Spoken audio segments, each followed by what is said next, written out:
All right, how about a little thought exercise here, Corey Clark? I'm going to give you a quarterback.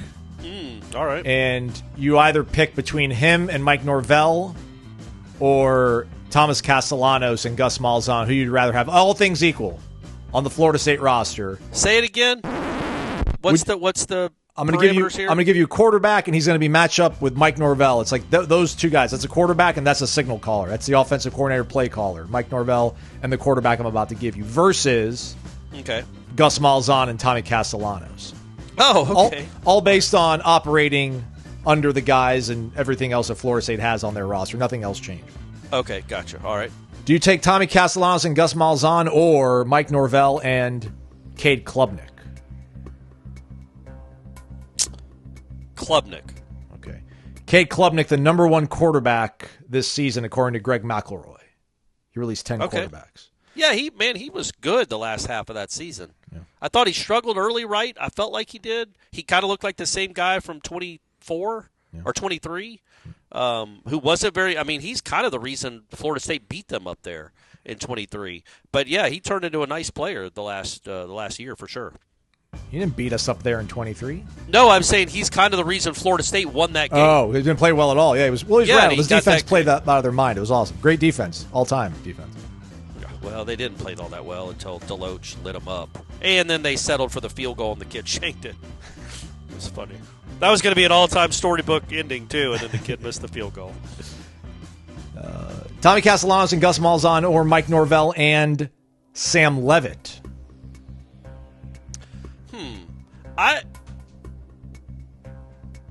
Sam Leavitt checks in at number 3 on Greg McElroy's top. So he's the Arizona State quarterback. Correct. Again, I think Sam Leavitt is really good, like an NFL quarterback. I could be wrong. I could be Kuipering it up, but I think he's a really good NFL quarterback, and he's young. So I would take that one too. All right. Because here's the thing: I know what the thought exercise is, but Norvell's done really well, kind of with most quarterbacks he's ever coached. The one he didn't was last year, and then McKenzie Milton. Yeah. So 6-year transfers, man, stay away from them, especially ones that can't move.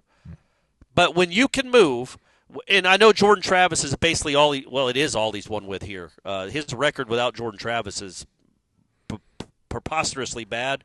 But it's also because, Jordan Travis is good, and it's also he was the starter for a reason. I think.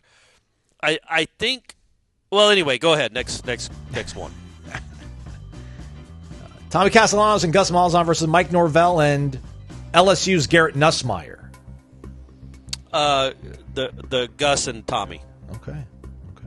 I don't quite trust the receiving core yet. I don't know what the receivers and the offensive linemen are yet. I just think if your offensive line is average, which it probably will be, well, let's hope that it gets to average, maybe a little above average, but at least average, that having a dude that's run for 1,000 yards in a season is probably more important than even an NFL quarterback like I think Nussmeier is, because he's going to be able to make plays where Nussmeier won't, because maybe he doesn't have enough protection, or if one of the receivers gets hurt. Like, this is the thing. If Deuce Robinson sprains an ankle against Virginia and has to miss a month, Florida State can still move the ball because of Tommy in the running game, I think. I don't think they might be able to run the ball if Garrett Nussmeier is your quarterback. Fair. Does that make sense? Absolutely. Yeah. 3 more. Okay. Nussmeier was 5th on the list. Tommy and Gus versus Mike and Carson Beck. Same principle. Okay. Same principle. It's Gus and Tommy because I want somebody that can move. Yeah. I don't know. Can Nussmeier? He can't run at all, can he? No, but he's adjacent to like Brock Glenn probably. Oh, is he that quick? You think he's not? God, you love Brock. You love Brock's athleticism. I wish somebody looked at me through the prism that you look at Brock's escapability. I'm telling and you, speed. I know, but I didn't say escapability. But Brock is an athlete. I thought Nussmeier was more like a Matt Ryan, or in between like Brock Glenn and Matt Ryan. And I'm only using white quarterbacks because Brock Glenn is white. No, you're so right. You're right. All right. Tommy and Gus versus Mike Norvell and number 9 on this list, DJ Lagway. Oh, he's give me Lagway. Okay. If he'll run for me. And refuses to get on a cart if he can play the next week? That was a problem. I don't understand how that just got completely glossed over. The fact that he laid on the ground, got stretchered off, had the whole team come over and dap him up, as if it was one of those. He gave a thumbs up to the crowd. Like all these things we've seen for decades from people that were genuinely hurt. And my man had a hamstring injury and was questionable the next week. Yeah. That's never happened before in football, and he never got any grief for it. But he's good, and he won some games, so never mind. Last one. Tommy, right. Gus versus Mike Norvell, and number 10 on this list, Georgia Tech's Haynes King. Oh, Haynes and Norvell. Okay.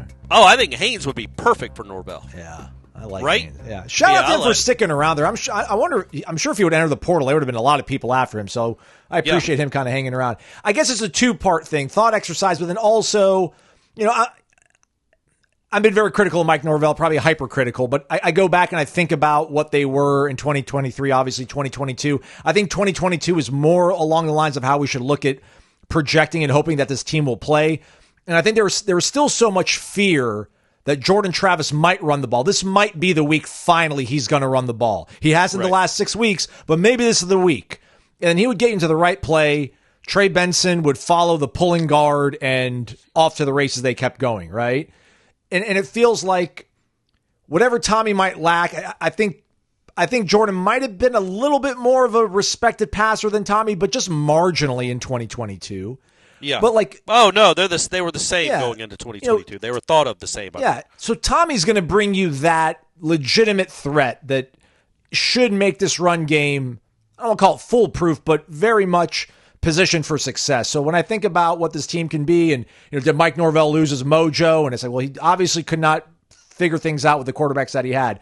But even if Gus wasn't here, if he's got a guy like Tommy, you just feel like there's enough juice there, and he can recall back to what he did with Jordan in 2022 that gives you a pretty good blueprint for what 25 should look like reasonably, I feel. What's also we don't talk about enough when it comes to Jordan, and I specifically bring up the Pitt game here, is not just the throwing ability, but the escapability and then making plays downfield with his arm. That was something that completely was lacking last year. And, when you maybe don't have the best receiving core in the world, and I bring up the Pitt game because that certainly was worse than what they had last year, folks. I mean, when you think about who played wide receiver at that Pitt game in 2023, it was Ja'Kai, right? Mm-hmm. And hobbled Destin Hill, and I don't remember who else. Like, it was a bunch of passes to tight ends and running backs because they didn't have any wide receivers. He still managed to throw for 360 yards. A lot of it is because he could wait until those pedestrian receivers got open because he could make guys miss. And you can't cover – there aren't many Division I receivers you can cover for 7 seconds. And he made a couple of just ridiculous plays in that game that kind of got lost because he got lost later in the season and then the snub that happened. But that's what I like what Castellanos can do, even if he's not – and that's a threat that Jordan Travis gave. That was the other element he brought, even if he didn't run the ball, because they didn't run the ball well in 2023.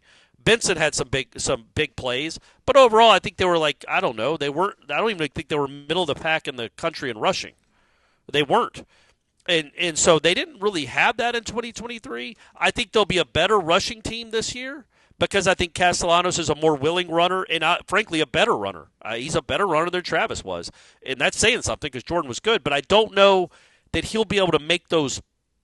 I don't know how he is about the scramble drill.